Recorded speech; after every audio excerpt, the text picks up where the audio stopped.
I'm Joanne Banko from Let's Go Sew.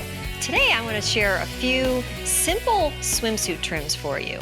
So let's talk about swimsuits. Maybe you make your own, maybe you buy ready-mades. These two are actually ready-mades.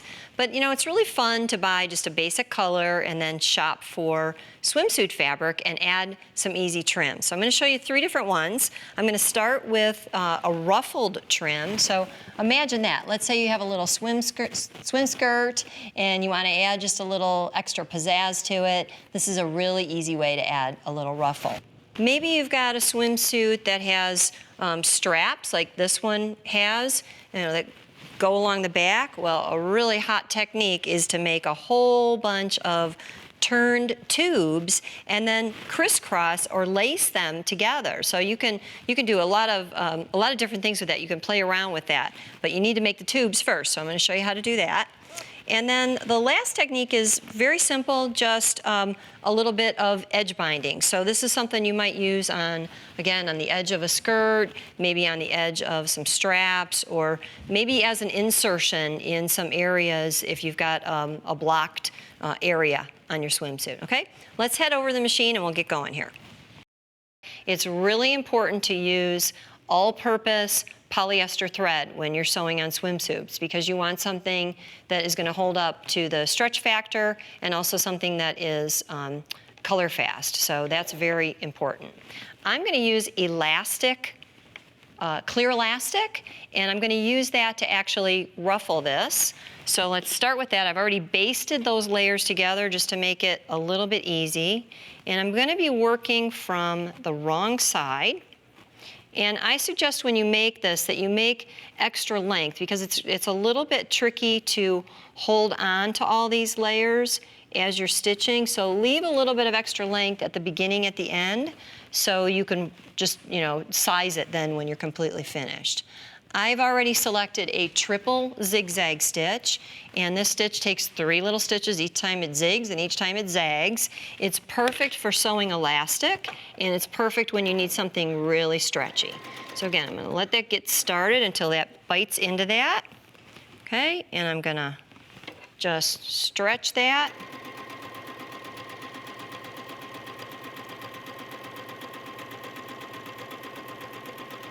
Okay, we'll just do part of that so you can see that. Raise that up. And there you go. I've got that ruffle, just like you see here on the finished one, and you can make it as long as you like. You can also zigzag along the raw edge if you do 2 tiers like this and create a little lettuce edge. Okay, what about the tubes? Well, tubes are easy to make. I cut my strips 2 inches wide. I want them extra wide. And the biggest trick here is knowing a couple things. First of all, I'm going to select a stretch stitch. Select that normal stretch stitch. I'm going to lengthen the length just a little bit. And I'm going to create like almost like a little funnel effect here at the very beginning of this. And that's so that it gives me extra room for turning. So then I'm going to guide this down, and you're going to see I'm going to get really narrow here where I'm running the edge of the presser foot along the edge of that fold. And again, we're making excess here so that we can trim that. It doesn't even need to be straight.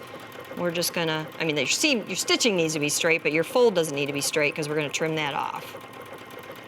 Okay, let's take that out of the machine. You can see that. And we would then trim away that excess. Trim away we can trim very close to the seam on this, very close, because the fabric doesn't ravel and we're going to get a good stretch out of this. So trim that away. And I want you to see, look at that stretch factor, okay?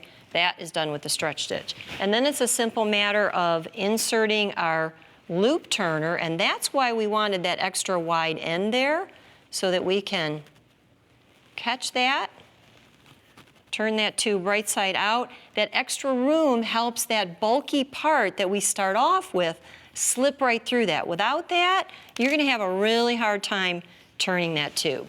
There you go, a nice little tube effect. Last but not least is just a simple binding technique We're gonna sew right sides together. I cut my binding 6 times the width of what I want my finished binding to be. I'm just gonna sew it about a 1/2 inch here. Again, we're using that same stretch stitch. If you don't have, it's a very common stitch, but if you can't find it on your machine, a zigzag stitch will work. You'll want to use a very narrow zigzag and lengthen it a little bit so that you have good stretch factor. Okay, that all the way down. And if you noticed, I picked fabrics that coordinate with my ready-made suit pieces that I bought. It's nice if you go for basic colors, but always remember to take your suit with you shopping if you're not making your own suit so that you can match that up, because colors are sometimes a little tricky. So then I'm just going to fold that under. Okay, there we go. And then it would be a simple matter of stitching alongside that again. And you can stitch right on the contrast fabric or just below it, because remember, we've cut this strip wider. I'll just do a little piece here. And then that's what it looks like on the front. On the back, we've got excess. We would just trim that away, and we've got beautiful swimsuit trims.